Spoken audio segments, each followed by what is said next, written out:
ये कहानी मुन्नी नाम की एक छोटी लड़की की है जिसका परिवार बहुत गरीब है, पर वो हमेशा ही सबकी मदद के लिए आगे रहती है। मुन्नी को स्कूल जाने के लिए रोजाना एक सड़क पार करना होता था। हर रोज की तरह जब मुन्नी स्कूल जा रही थी तो उसने देखा एक बूढ़ी दादी सड़क पार करने की कोशिश कर रही है, पर उनकी उम्र ज्यादा होने के वजह से चल नहीं पा रही थी। मुन्नी तुरंत उनकी मदद के लिए आ गई। चलिए दादी माँ, आपको कहाँ जाना है? मैं आपको रास्ता पार करा देती हूँ। बेटी, तुम तो अभी बहुत छोटी हो। हाँ दादी माँ, पर चिंता मत करिए, मैं आपको अच्छे से रास्ता पार करा दूंगी। दादी और मुन्नी चल देते हैं। दादी के धीरे धीरे चलने की वजह से मुन्नी स्कूल देर से पहुंचती है और इसके लिए अध्यापिका उसको अगली बार देरी से ना आने के लिए चेतावनी देती हैं। अगले दिन भी मुन्नी दादी को रास्ता पार करते देखकर रुक जाती है और उनकी मदद करती है। फिर एक दिन जब मुन्नी रोज की तरह उस सड़क पर पहुंची, पर उसको बुढ़ी दादी नहीं दिखी। मुन्नी ने इधर उधर बहुत देखा पर दादी कहीं भी नहीं दिखाई दी। क्या हुआ? आज दादी माँ कहाँ है? ऐसा क्या हुआ जो आज वो आई नहीं? वो ये सोचते हुए स्कूल चली गई। 3 दिन बीत गए पर मुन्नी को बुढ़ी दादी फिर से नहीं दिखाई दी। अब उसके मन में चिंता होने लगी और वो परेशान होकर सोचने लगी। तभी उसे याद आया, दादी ने एक बार उससे कहा था कि मुन्नी तुम मेरे घर जरूर आना, मैं यहीं जनकपुर में रहती हूँ। बस फिर मुन्नी उस दादी को ढूंढने के लिए चल दी। कुछ देर बाद उसे उनका घर मिल गया। उसने देखा उनकी तबीयत बहुत खराब है और वहाँ कोई भी उनको देखने वाला नहीं है। वो डॉक्टर को बुला लाती है। डॉक्टर दादी का चेकअप करता है और कहता है, बेटी, तुम्हारी दादी माँ को कुछ नहीं हुआ है। ये सब थकान इनकी उम्र की पहचान है। इनको ज्यादा से ज्यादा आराम की जरूरत है। बेटी, तुम यहाँ तक कैसे आ गई? दादी माँ, आपको याद नहीं? आपने ही तो मुझसे एक दिन घर आने के लिए पता बताया था। हाँ हाँ बेटी, बूढ़ी हो गई हूँ, मुझे तो कुछ याद ही नहीं रहता है अब। मुन्नी उनके घर में चारों तरफ देखती है। दादी माँ का एक कमरा उसके पूरे कस्बे के बराबर प्रतीत हो रहा था।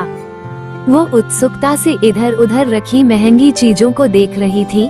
तभी उसकी नजर एक तस्वीर पर पड़ी। उसने दादी माँ से पूछा, दादी माँ, ये किसकी तस्वीर है?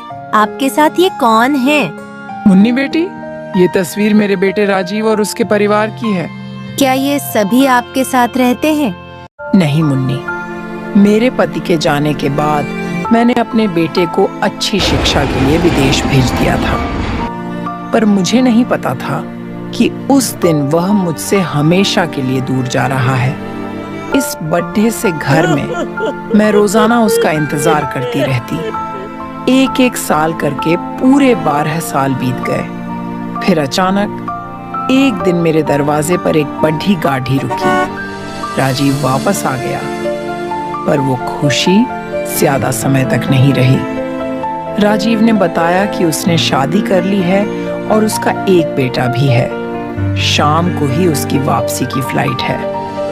उसने जाते हुए कहा था, मैं जल्दी ही सबके साथ यहाँ आ जाऊंगा।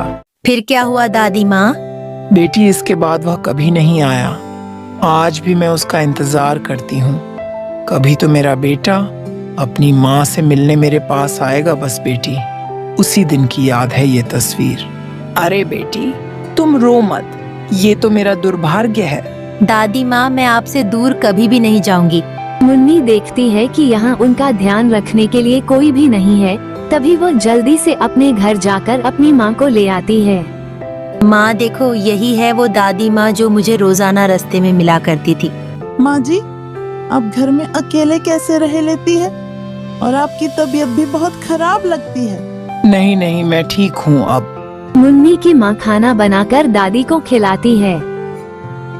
माँ जी, आज मुन्नी का जन्मदिन है, पर देखिए ना, आपको ऐसे देखकर वो कितनी दुखी है। अरे, तो तुम इसका जन्मदिन क्यों नहीं मना रहे हो? क्या बताऊं माँ जी, हम गरीब लोग हैं। हमारे पास 2 वक्त का खाना भी मुश्किल से होता है। ऐसे में मुन्नी का जन्मदिन कैसे मना सकती हूँ? मुन्नी मेरी भी बेटी जैसी है, आज इसका जन्मदिन मैं मनाऊंगी। शाम को मुन्नी के माँ और पिता वहाँ आते हैं। वह देखते हैं पूरा घर चमकीली झालरों से सजा हुआ है और रंग बिरंगी रोशनी बिखरी हुई है। तभी मुन्नी दिखाई देती है। वो परी की ड्रेस पहनी हुई है और राजकुमारी जैसी सुंदर लग रही है। ये सब देखकर वो खुश हो जाते हैं। दादी माँ मुन्नी को बहुत सारे गिफ्ट्स देती है और इस तरह गरीब मुन्नी का शानदार जन्मदिन मनता है। ऐसी ही इंटरेस्टिंग स्टोरीज देखने के लिए हमारी वीडियो को लाइक करें और चैनल को सब्सक्राइब करें।